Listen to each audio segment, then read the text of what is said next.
I stared at my phone, my mother's words still echoing in my ears like a bad dream I couldn't wake up from. 3 weeks before Christmas, and she had just told me that my 2 kids and I weren't invited to the family gathering this year. My younger brother Derek was bringing his new girlfriend home to meet everyone, and he specifically requested that Emma and Lucas not be there. They might ruin the perfect image he wanted to present. My mother's voice had been apologetic but firm, like she was delivering news about a canceled dentist appointment rather than excluding her own grandchildren from Christmas. I sat there on my worn couch, the phone still in my hand, replaying the conversation. I had said those 2 words that came so automatically after years of being the understanding older brother. I understand. Then I hung up. But I didn't understand. Not really. How do you understand your own family erasing you from the most important holiday of the year? The apartment felt smaller suddenly, the walls closing in. I looked around at the life I had built from the wreckage of my divorce 3 years ago. It wasn't much by some standards, but it was honest. The small Christmas tree already stood in the corner, decorated with handmade ornaments Emma and Lucas had created over the years. Paper snowflakes hung from the ceiling. Their artwork covered the refrigerator. This was home. My mind drifted back to how I got here. I married Amanda when I was 24, fresh out of trade school with my automotive technician certification. She was my high school sweetheart, the girl who made me believe in happy endings. We had Emma 2 years later, then Lucas 2 years after that.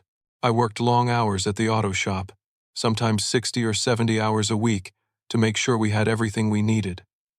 I thought I was doing the right thing, being a provider, being responsible. Then one Tuesday evening, Amanda sat me down and told me she was leaving. She had fallen in love with Marcus, her personal trainer at the gym I had bought her a membership to for her birthday. She said she married too young, that she needed to find herself, that she felt trapped in a life she never really chose. 3 months later, the divorce was final. She moved to California with Marcus, sent child support occasionally, and called the kids on their birthdays. Sometimes. My parents were supportive during the divorce, at least on the surface. My mother brought casseroles and helped with the kids when I had to work late. My father gave me advice about custody arrangements. But there were comments, little digs that stung more than they probably meant to. Maybe you should have seen it coming, Shaun. Perhaps if you had spent more time at home, did you really not notice she was unhappy? Derek, on the other hand, had sailed through life on a different current entirely. 5 years younger than me, he was the golden child who could do no wrong. While I was changing oil and rotating tires, Derek was getting his marketing degree at the state university. I helped pay for his textbooks when he ran short on money. I gave him my old Honda Civic when he needed a car for his internship. I covered for him when he missed family dinners because of parties or dates.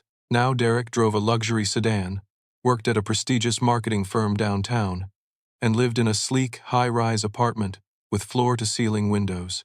He posted pictures on social media of business trips to Miami and Los Angeles, fancy restaurants, networking events with people in expensive suits. He rarely visited me or the kids, always too busy with client meetings, industry conferences, building his brand. I had never resented him for it. I was proud of my little brother. I thought he was proud of me too, in his own way. I was the steady one, the reliable one, the one who showed up and did the work without complaining. Apparently, that made me forgettable, erasable, inconvenient. The apartment was quiet except for the hum of the refrigerator and the distant sound of traffic outside. Emma and Lucas were at their after-school program, wouldn't be home for another hour. I sat in the silence, holding my phone, staring at the screen. Then it buzzed. A group text message from my extended family. Aunt Patricia had started a thread about the Christmas gathering. Everyone was chiming in with excited messages. "Can't wait to see everyone! So excited to meet Derek's girlfriend. Should I bring my famous green bean casserole? What time should we arrive?" I scrolled through 23 messages. Not one person mentioned me. Not one person asked where I would be, or if I was bringing the kids. It was like we had already vanished, edited out of the family portrait before the picture was even taken. My mother hadn't told anyone we were excluded. To them, it probably looked like I was just being quiet, maybe busy with work. They had no idea that their nephew and niece, their cousin's kids, had been deemed unacceptable for the perfect family Christmas. My hands started shaking. Not from sadness anymore, but from something else. Something that felt like anger, beginning to wake up after a long sleep. That evening, Emma came bounding through the door with her backpack bouncing on her shoulders. Her cheeks flushed from the cold December air. Lucas followed behind her, dragging his coat on the floor like he always did despite my reminders to hang it up. They were beautiful, my kids. Emma had my dark hair and her mother's green eyes. Lucas had my blue eyes and a smile that could light up a room. They were good kids. Kind kids. The kind of children any grandparent should be proud to claim. Emma dropped her backpack and ran to me. "Dad, are we going to Grandma and Grandpa's house for Christmas like always?" She was 8 years old, smart as a whip, and already learning to read the room better than most adults. I could see the hope in her eyes, the excitement of continuing a tradition she loved. I felt my chest tighten. How do you tell your child that she's not wanted? How do you explain that her uncle thinks she and her brother would ruin his perfect image? I had rehearsed this moment in my head all afternoon, trying to find words that wouldn't break their hearts or make them feel like they had done something wrong. I knelt down to her level, putting on my best smile. "Actually, sweetie, I think we're going to have our own special Christmas here this year. Just the three of us. We can make it really fun, do whatever we want, maybe have breakfast for dinner, watch movies all day, build a blanket fort." Lucas perked up at that. "A blanket fort? Can we make it really big?" "Of course, buddy. The biggest one ever." But Emma wasn't convinced. Her face fell slightly, that perceptive look crossing her features. "But what about seeing Aunt Patricia and Uncle Tom? And our cousins? I made a drawing at school for Grandma. She was so proud of it when I told her about it last week." The mention of last week stung. My mother had been planning this exclusion while still playing the role of excited grandma, probably already knowing that Emma's drawing would never be delivered, that these plans would never happen. "Well," I started, struggling to find the right words. "Uncle Derek has a special friend visiting. The gathering is going to be really small this year, just for grown-ups to have boring conversations about boring stuff. You guys would probably be bored anyway." Lucas accepted this easily, already distracted by the idea of the blanket fort. But Emma kept watching me, her green eyes searching my face. She asked quietly, almost in a whisper, "Don't they want us there, Dad?" Those 6 words nearly broke me. I pulled both kids into a hug, holding them tight. "Of course they want you," I lied, hating myself for it. "It's just complicated grown-up stuff. But I promise you, we are going to have the best Christmas ever, just the 3 of us. You have my word." Emma hugged me back, but I could feel her doubt, her sadness. Kids know when adults are lying to protect them. It doesn't make the lie hurt less. It just teaches them that sometimes love comes with conditions, that sometimes you're not quite good enough for the table. Over the next few days, I threw myself into work and planning. I picked up extra shifts at the auto shop, working late into the evenings after the kids were in bed. My boss, grateful for the help during the busy winter season, didn't ask questions. The overtime pay would help me afford better presents, make Christmas morning special enough to overshadow the absence of extended family. Maybe I just couldn't carry it alone anymore. So I told him. The whole story spilled out. The phone call from my mother, Derek's request, the exclusion of my kids, the group text where my entire family acted like we didn't exist. Brian listened without interrupting, his expression growing darker with each detail. When I finished, he sat back in his chair and let out a long breath. "That is completely messed up, Shaun. That's not family. That's not how you treat people. Especially not kids who never did anything wrong." It felt validating to hear someone else say it, to have my anger and hurt reflected back as justified. "I'm just trying to make Christmas good for them despite all this," I said. "They deserve better than to feel rejected." "You all deserve better," Brian corrected. "Look, if you change your mind, my wife and I would love to have you guys over for Christmas. Serious offer. The more the merrier." I appreciated it, really did, but I knew I needed to do this on my own. "Thanks, man. Really. But I think we need our own Christmas this year. Just us. Make new traditions, you know?" Brian nodded, understanding. "Just know the offer stands. And for what it's worth, your brother sounds like a real piece of work." That same evening, my phone rang. My mother's name flashed on the screen. I almost didn't answer, but curiosity won out. I picked up. Her voice was strained, artificially cheerful. "Shaun, honey, I have a small favor to ask. Would you mind dropping off Emma and Lucas' presents at the house before Christmas? Maybe the 23rd? We still want to have gifts for them under the tree, of course. We just need you to bring them by when Derek and his girlfriend aren't there." I held the phone away from my ear for a moment, staring at it like it had personally insulted me. "You want me to deliver presents for children who aren't invited to open them? It's not like that," she protested weakly. "Well, give them the presents later, maybe at New Year's. We just don't want Melissa, that's Derek's girlfriend, to wonder why there are presents for children under the tree when Derek told her there aren't any young kids in the immediate family." My hand tightened around the phone. He told her there aren't any kids in the family? Well, not in so many words, she backtracked. He just said the family Christmas would be adults only this year. "Please, Shaun, don't make this harder than it needs to be. Oh, and if you still have that nice bottle of wine we gave you last year, Derek was hoping you could bring that too. Melissa's family owns a vineyard, and Derek wants to make a good impression." I heard it then, in the background. My father's voice, thinking I couldn't hear. "Make sure he brings the good wine we gave him last year too. Derek's girlfriend's family owns a vineyard. They weren't just excluding me and my children. They were using me. Expected me to deliver gifts like some kind of holiday courier service, to hand over wine so Derek could impress his girlfriend's wealthy family." The insult, layered upon insult, until it became something almost absurd. "I'll think about it," I said flatly, and ended the call. I sat there in the quiet apartment, Emma and Lucas already asleep in their shared bedroom down the hall, and made a decision. I wasn't delivering anything. I wasn't playing along with this charade. I was going to focus on my kids, on making Christmas morning magical within these modest walls, and let Derek's perfect image stand on its own merit or crumble under the weight of his lies. 2 weeks before Christmas, Emma had her school Christmas concert. She had been practicing her solo for weeks, a sweet rendition of Silent Night that she sang around the apartment constantly. I wouldn't have missed it for anything in the world. I invited my parents, sending a text with the date, time, and location of the school auditorium. Part of me still hoped, despite everything, that they would show up for their granddaughter. The response came 3 hours later. A text from my mother. "So sorry, we can't make it. We're helping Derek get his place ready for Melissa's visit next week. She's staying at his apartment for a few days before Christmas. You understand. Give Emma a hug from us."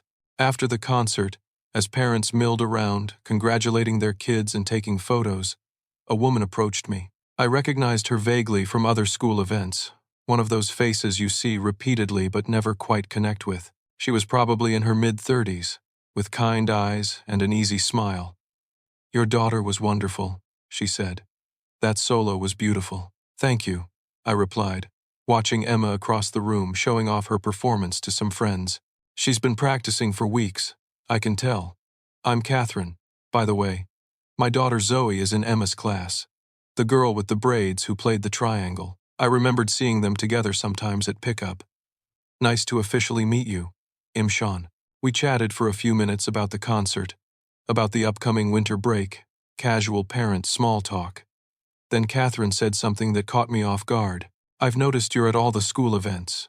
Not every parent makes it to everything, but you're always here, always engaged. It's really nice to see." I shrugged, unsure how to respond to the compliment. "They're only young once, right? Want to be present while I can. That's a good philosophy." Catherine paused, seeming to consider her words. "I'm a single parent, too.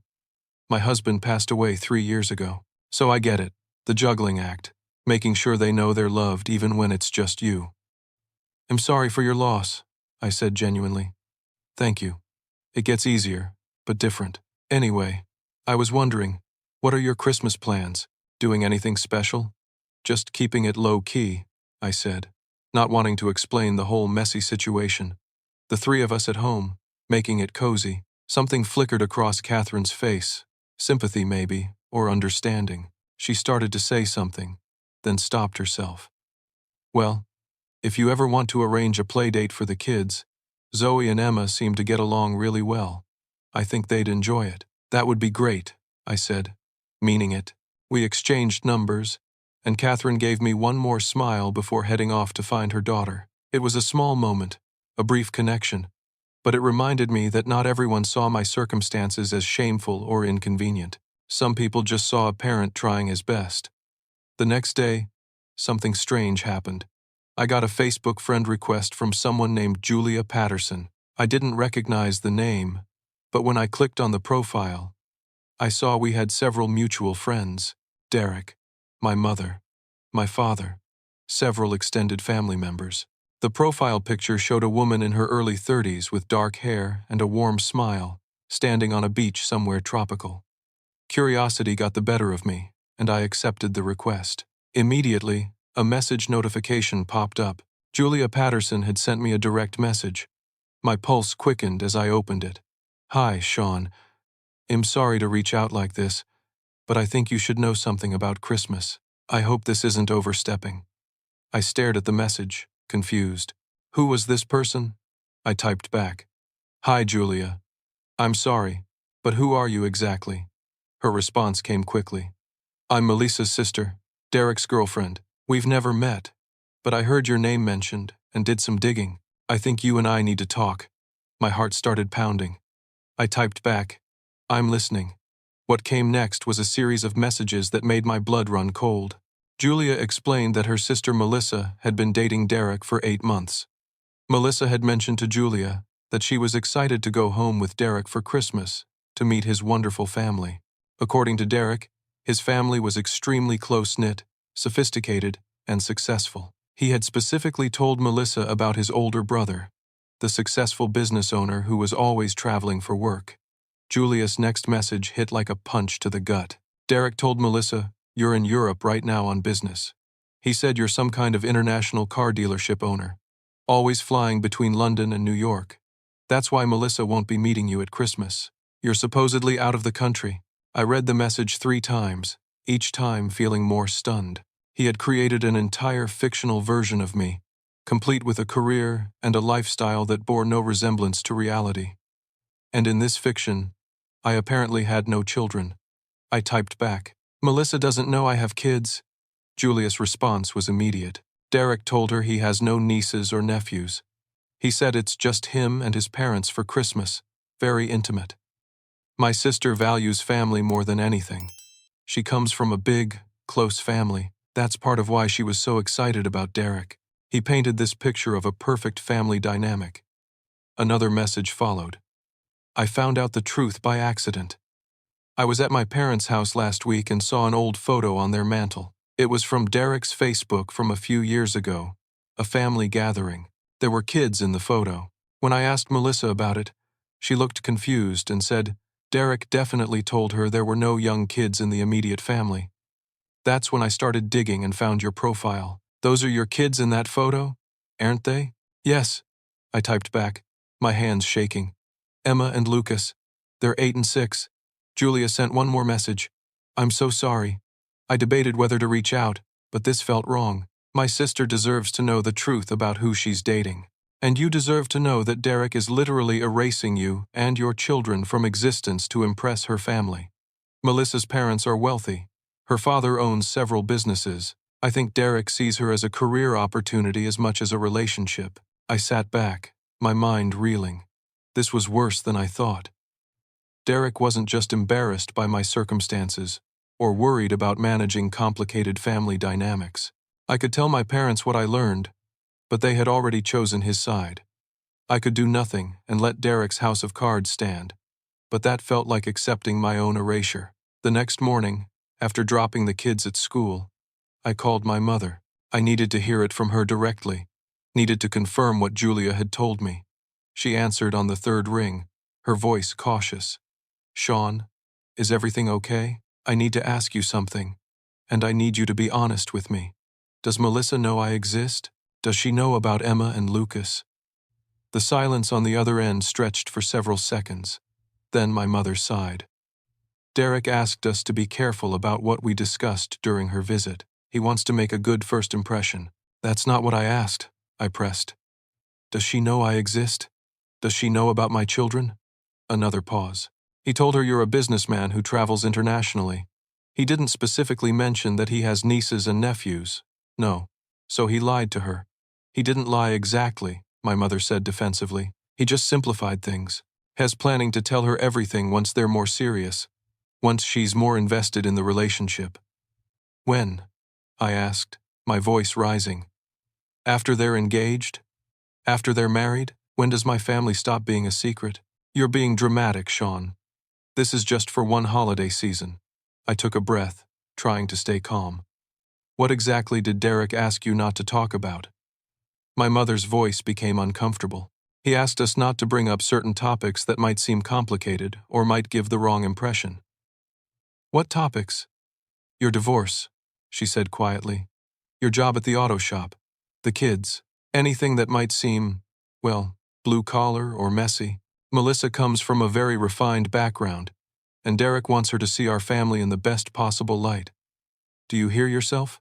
I asked, incredulously. You're erasing your own grandchildren to help Derek maintain a lie. You're pretending I don't exist so he can impress some woman. We're trying to support him, she snapped back. The same way we supported you during your divorce. Derek has worked so hard to build his career and his life. This woman's family has connections that could help him. We're just trying to give him the best chance. You never erased Derek from my life when I was going through hard times, I shot back. You never asked him to pretend to be someone else or to hide parts of the family. Why am I different? Because Derek never asked us to choose, she said, her voice sharp now. You're being selfish, Shaun. It's one Christmas, one holiday. Can't you just let your brother have this? And what happens after Christmas? I asked. Do I stay erased? Do Emma and Lucas stay hidden? When does Derek plan to gradually introduce the full family situation, as you put it? He said once Melissa is more invested, once they're more serious, he'll start explaining things gradually. These relationships take time, Shaun. You, of all people, should understand that. I felt like I was talking to a stranger. This woman who raised me, who used to defend me on the playground, who cried at my wedding, was now treating my existence like an inconvenient truth to be managed and concealed. I need to go, I said quietly. Shaun, wait. Don't do anything rash. Don't ruin this for Derek out of spite. Before I could respond, I heard my father's voice in the background, sharp and clear. He must have grabbed the phone from my mother because suddenly his voice was directly in my ear. You've always been jealous of your brother's success, he said coldly. Don't ruin this for him out of spite. He's going places you never could, Shaun. He has potential. Don't drag him down because you're stuck. Those words hit harder than anything else. My father, the man who taught me to change a tire, who came to my high school graduation, who walked me through my first car repair, thought I was stuck, thought I was dragging Derek down, thought my jealousy was the problem rather than Derek's lies. I hung up without responding. My hands were shaking so badly I had to set the phone down on the kitchen counter. I stood there in my small apartment, surrounded by my kids' drawings and photographs, by evidence of a life lived honestly, if not perfectly, and felt something shift inside me. I was done being understanding, done being accommodating, done shrinking myself to make room for Derek's ambitions, done teaching my children that their existence was something to apologize for. I picked up my phone and opened the message thread with Julia. Are you still willing to help me with something? Her response came within minutes. Absolutely. What do you need? Over the next hour, we crafted a plan. Nothing vengeful, nothing cruel, just the truth, delivered at the right moment. Julia would arrange for Melissa to see reality with her own eyes, to understand exactly who Derek was beneath the carefully constructed image. I wouldn't sabotage Derek directly. I would simply exist, openly and honestly, and let the consequences unfold naturally. The days crawled by. I worked my shifts at the auto shop, helped Emma and Lucas with homework, made dinner, read bedtime stories. Normal life continued while I waited for the other shoe to drop. I didn't hear from my parents. The family group text continued with excited messages about Christmas plans. I stopped reading them. Then, on December 23rd, 2 days before Christmas, my phone exploded with calls. My mother's name flashed across the screen again and again. I let the first 3 calls go to voicemail. On the 4th, I answered. "Shaun," she gasped, her voice panicked. "We have a situation. Derek and Melissa showed up early. They were supposed to arrive tomorrow, but they came tonight as a surprise, and there are presents under the tree for Emma and Lucas that people already dropped off, and Melissa is asking questions." "What kind of questions?" I asked calmly, though my heart was racing. "She wants to know who these children are." Derek told her they're distant cousins, but the tags say love Grandma and Grandpa, and she's confused because we're supposed to be his parents, not some distant relative's parents. Derek is furious. He wants us to hide all the presents, all the photos, anything that shows we have grandchildren. "I see," I said, my voice flat. "We need you to promise not to come to the house," my mother begged. "Please, Shaun. Don't ruin this now. We're so close to getting through this." "Where did you tell Melissa I am?" I asked. My mother hesitated. "Derek told her you're in London, on business." "Interesting," I said. "And what happens when she finds out I'm 20 minutes away?" "You can't," my mother started, but I cut her off. "I'm not promising anything," I said, and hung up. An hour later, at 7:30 in the evening, there was a sharp knock on my apartment door. Emma and Lucas were in the living room, decorating cookies and watching a Christmas movie. I told them to stay put and walked to the door, my stomach tight with anticipation. I opened it to find 4 people standing in the hallway. My mother and father, both looking furious and panicked. Derek, pale and sweating despite the cold December night. And a woman I'd never met but recognized from photos, beautiful and poised in an expensive coat, her expression confused. Before anyone could speak, my mother hissed at me. "We need to talk. Now," Derek blurted out, his voice higher than normal. "Why did you tell Julia to message my girlfriend?" I didn't say anything yet. I just stood there, meeting each of their eyes in turn. Then the woman, Melissa, stepped forward. She looked at me carefully, her gaze sharp and assessing. "Wait," she said slowly, her voice uncertain. "You're Shaun, Derek's brother? The one who's supposed to be in London?" Then she looked past me, through the open doorway into my apartment, and her eyes landed on Emma and Lucas at the kitchen table. Her expression transformed, confusion giving way to shock. "And those are children," she said, her voice barely above a whisper. She turned to Derek, her face pale. "Derek, whose children are those?" The hallway felt like it had frozen in time. 5 adults, standing in tense silence while in the background, Emma and Lucas laughed at something in their movie, completely unaware of the confrontation unfolding at the door. I made a decision in that split second. Whatever happened next, my kids weren't going to be spectators to it. "Come inside," I said quietly, stepping back to open the door wider. Melissa walked in first, her eyes never leaving Emma and Lucas. My parents followed, both looking like they wanted to be anywhere else in the world. Derek came last, his face a mask of panic and anger. I closed the door behind them. Emma looked up from the cookies, her face brightening when she saw familiar faces. "Grandma! Grandpa!" She jumped up from her chair, covered in flour and cookie crumbs. "Did you change your mind about Christmas?" Lucas bounced over too, trailing bits of green frosting. "Are we invited now?" The room went completely still. Melissa turned slowly to face my parents, then Derek, her expression hardening with each passing second. "What is she talking about?" she asked, her voice controlled but laced with ice. My mother tried to laugh it off, the sound forced and brittle. Children have such imaginations. They get confused about plans sometimes. But Emma, bless her honest heart, wasn't confused at all. She looked up at my mother with innocent eyes. "But Dad said we can't come to Christmas because Uncle Derek doesn't want us there. He said we'd ruin the perfect image."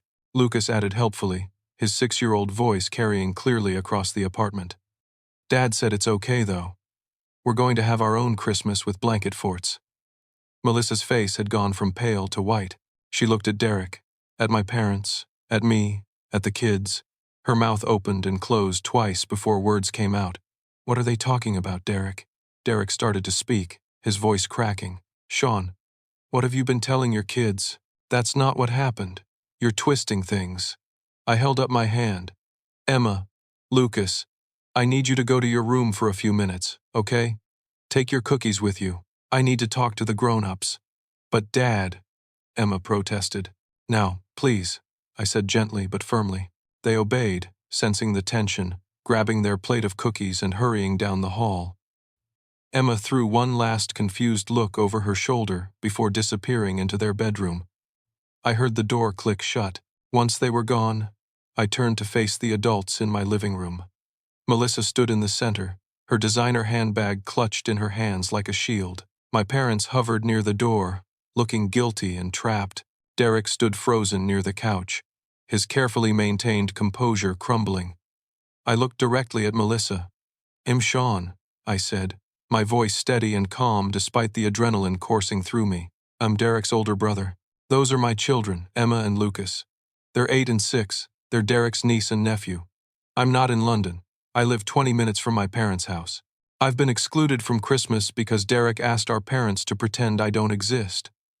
"That's not true," Derek started, but I cut him off. I pulled out my phone and played the voicemail my mother had left weeks ago, her voice explaining clearly why I wasn't invited, mentioning Derek's request, talking about the perfect image. The room filled with her recorded words, each one landing like a stone in still water. Then I showed the text messages, the ones about dropping off presents, the ones about bringing the wine, the entire thread of my family discussing Christmas plans while acting like I didn't exist. Melissa listened to it all, her face growing harder with each piece of evidence. When I finished, she turned to Derek. Her voice was quiet, dangerous. "You told me your brother was a successful businessman who travels the world. You said he owns luxury car dealerships in Europe. You told me he'd be in London for Christmas." Derek's mouth opened and closed. He looked at my parents for help, but they stared at the floor.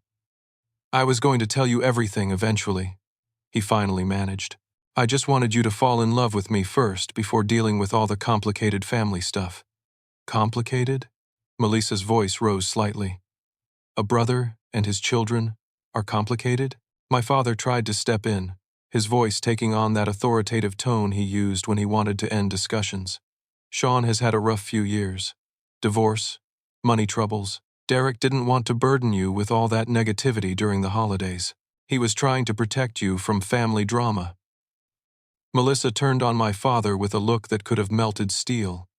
"Burden me? With the existence of family members?" She looked around the apartment, really seeing it for the first time.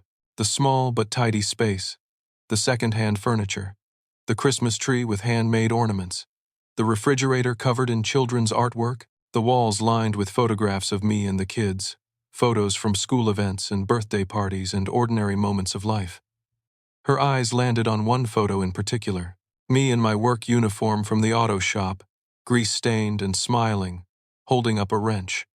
She walked over to it, studying it closely.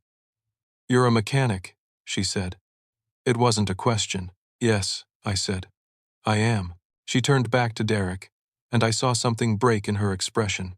"And Derek told me his brother owned a chain of luxury car dealerships across Europe, that you were this international businessman, always flying between London and New York for meetings." The silence that followed was deafening. Melissa continued, her voice shaking now with anger or hurt, or both. "My sister Julia called me this morning. She told me she reached out to your brother because she was concerned. I didn't believe her at first. I thought maybe she was being paranoid or had misunderstood something, but I insisted we come here tonight to clear it up. I told Derek I wanted to meet his brother before Christmas, that it was important to me." She looked at Derek with something like disgust. "You've been lying to me for 8 months. About your family, about your life, about who you are. Everything you told me was designed to impress me, to make yourself look better, more successful, more put together than you actually are. It's not like that," Derek pleaded, his voice desperate now. "I love you, Melissa. I just wanted to be good enough for you. Your family is so successful, so perfect. I didn't want you to see all the messy parts of mine." "So you erased them?" Melissa shot back. "You erased your brother and his children because they didn't fit the image you wanted to project? What kind of person does that?" My mother tried one more time. "Melissa, dear, this is all a misunderstanding. Derek was just trying to make a good impression. Surely you can understand wanting to put your best foot forward in a new relationship." Melissa turned to my mother, and her voice was ice. "My father grew up poor," she said. He built his business from nothing. He worked as a janitor while going to night school. He put himself through community college while supporting his parents and his younger siblings. The only thing he values more than success is integrity and family loyalty. He would never respect a man who erases his own family to impress people.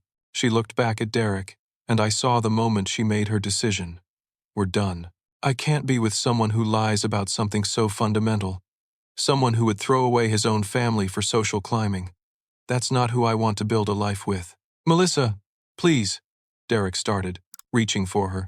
She stepped back. Don't. Just don't. She turned to me, and her expression softened. I'm sorry you were put through this. Your children are beautiful. You deserve so much better than this. She gestured vaguely at my parents and Derek. Then she walked to the door, her heels clicking on the hardwood floor. Derek stood frozen for a moment, then suddenly sprang to life. Melissa, wait! We can talk about this. He ran after her, his voice echoing in the hallway as he chased her down the stairs. My parents stood in my living room, looking shell-shocked. For a long moment, nobody moved. Then my mother started crying, covering her face with her hands. You've ruined Derek's life, she sobbed. He was so happy. He finally found someone special and you ruined it. I felt something cold settle in my chest. I didn't ruin anything, I said quietly. Derek did this to himself, and you both helped him. My father moved to comfort my mother, his arm around her shoulders. But his face was different now, not angry anymore, just tired, deflated. He looked at me with something that might have been shame. We were just trying to help him succeed, he said weakly. By erasing me and your grandchildren, I asked. That's not help. That's betrayal. My mother looked up, her mascara running, her face blotchy with tears. We never meant to hurt you. We thought you'd understand. You've always been so strong, so capable. Derek needed us more.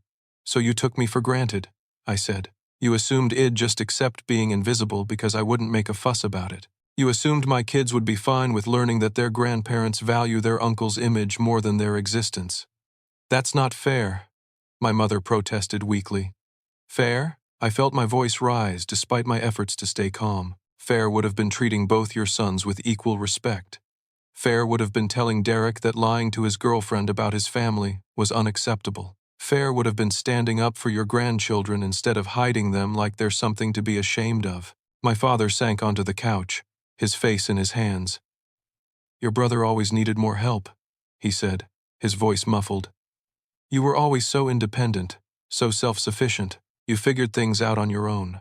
Derek needed guidance, support, someone to open doors for him. I walked to the window, looking out at the December night, at the lights from other apartments where other families were preparing for Christmas. So you helped him by teaching him that integrity doesn't matter? That family is disposable if it doesn't serve your interests? That's the guidance you gave him? We made a mistake, my father said quietly. A terrible mistake. My mother stood up, wiping at her eyes. What do we do now? How do we fix this? I turned to face them. That's not my question to answer. That's yours. You decide what kind of grandparents you want to be. What kind of parents. The door is open, but not under conditions. You're either all in with all of us, or you're out.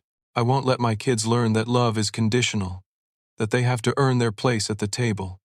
And Derek? My mother asked in a small voice. Derek needs to figure out who he wants to be.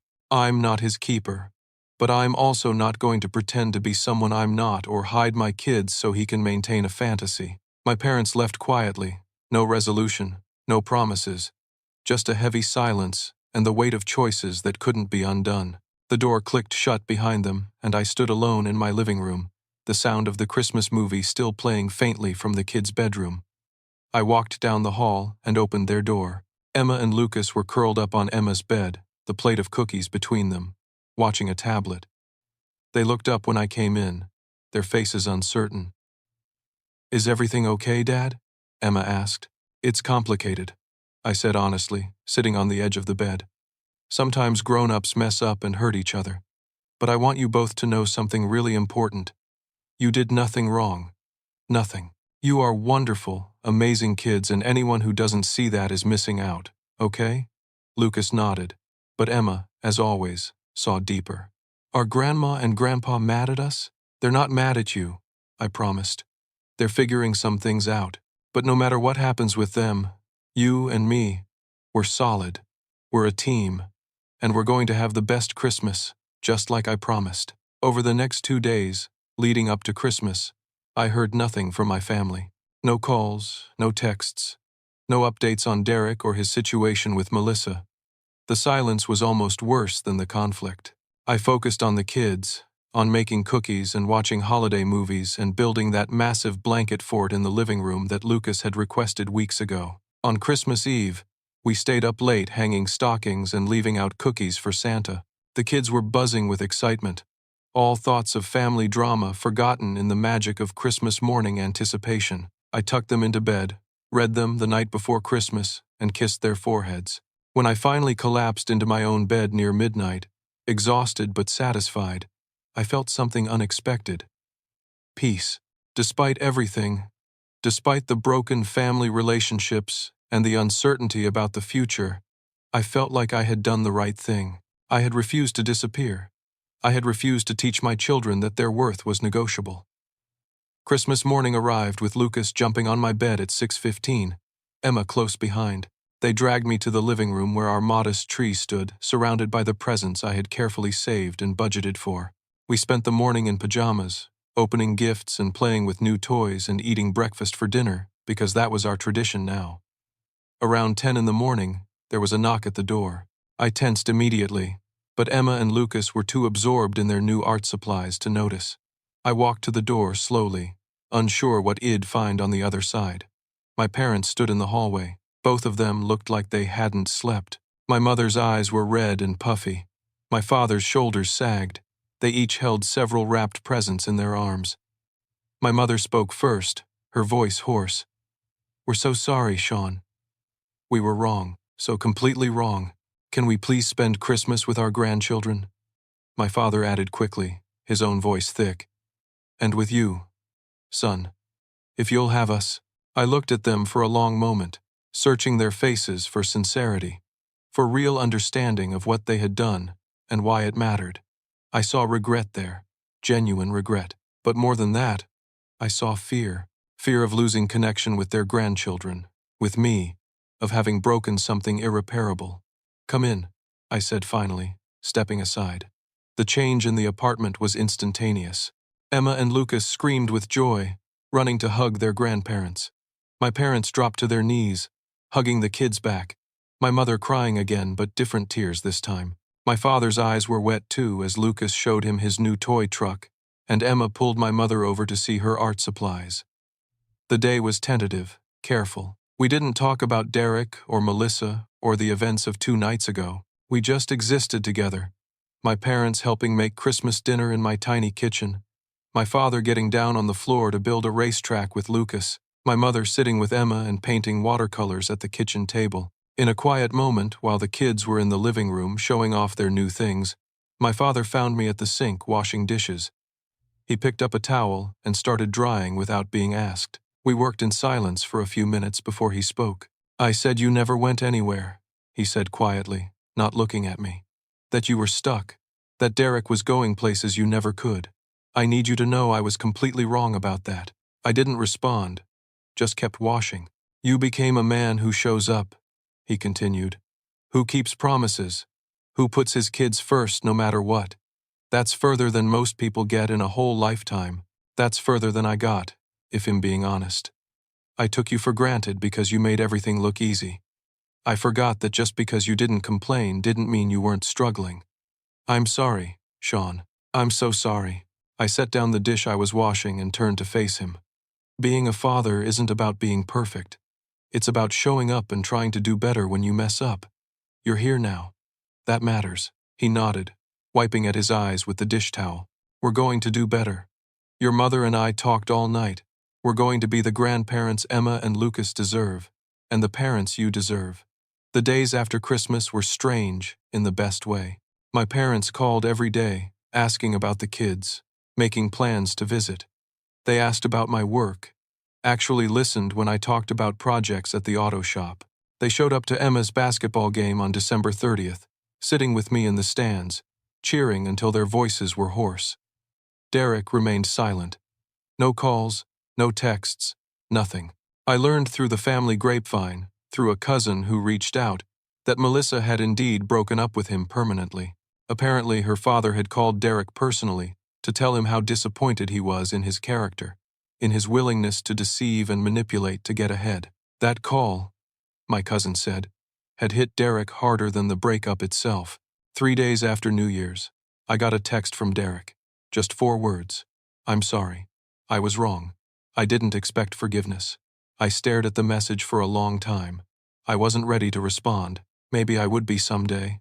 Maybe not. But I didn't owe him immediate absolution just because he finally acknowledged reality. Forgiveness, real forgiveness, would take time and proof of change. I left the message unread. A week into January, I got a message from Julia, Melissa's sister. She thanked me for handling everything with dignity, for not stooping to cruelty even when I had every right to be angry. She mentioned that Melissa was doing okay, was actually relieved to have discovered Derek's character before things went any further. Julia also said something that stuck with me. She wrote, "You showed her what real integrity looks like. You didn't need to destroy your brother to prove your point. You just existed honestly, and that was enough." At work one afternoon in mid-January, Brian found me during lunch break. We sat in the break room with our sandwiches and coffee.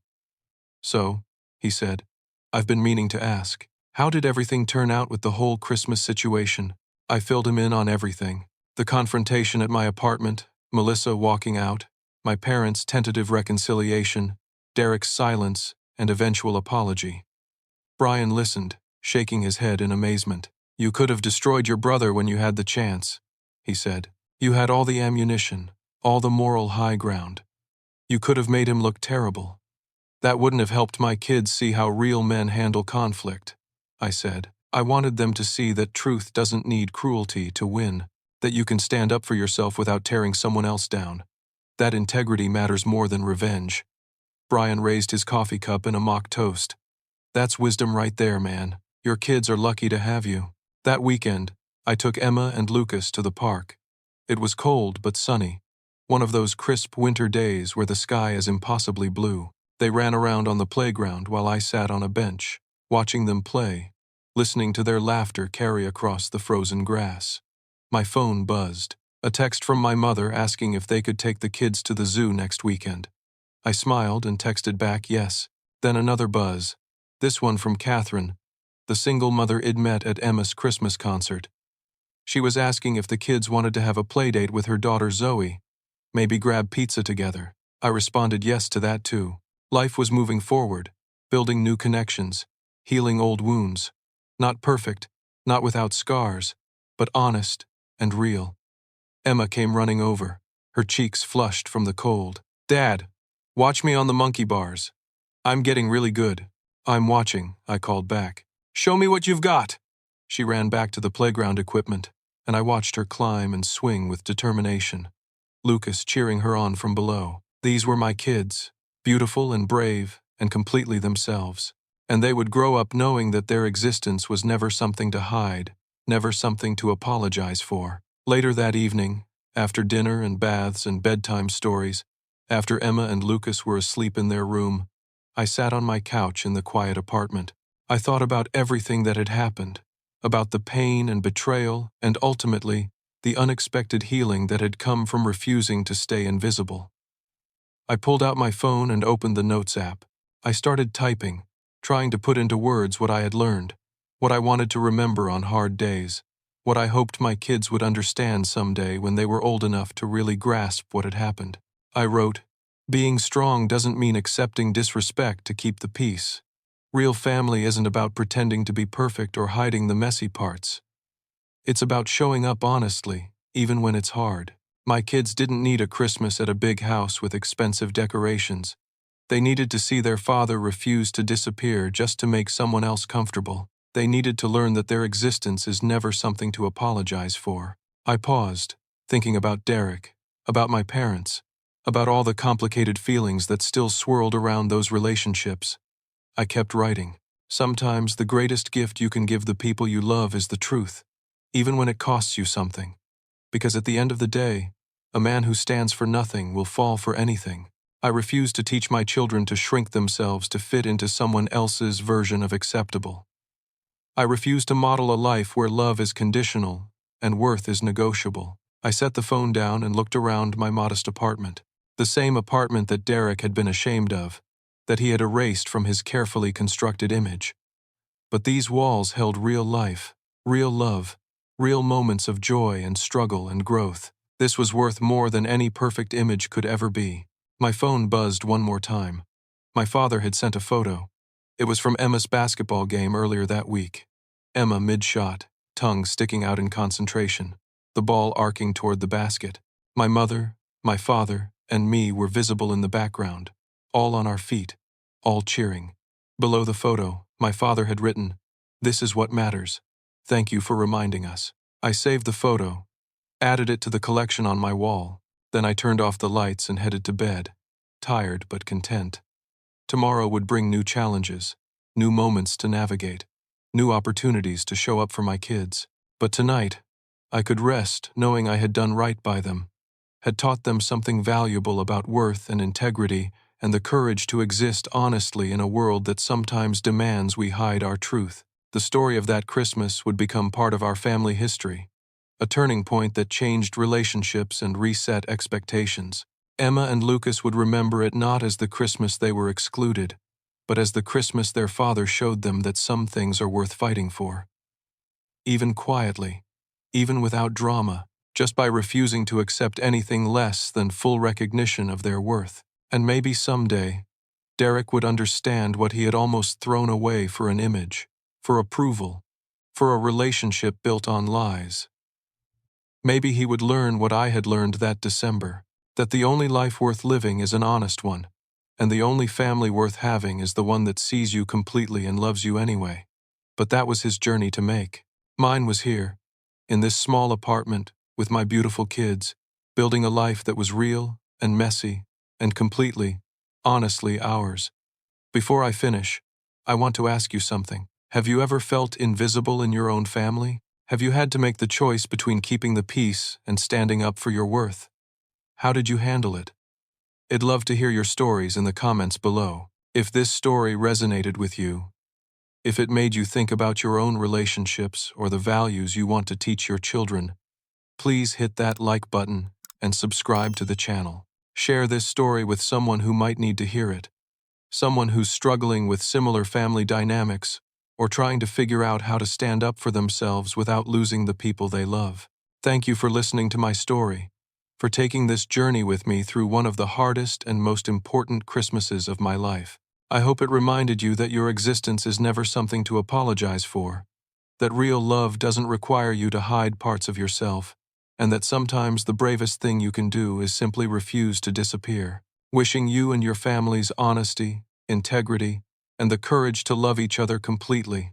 Merry Christmas, Happy Holidays, and here's to a new year filled with authentic connections and relationships built on truth. Take care of yourselves and each other.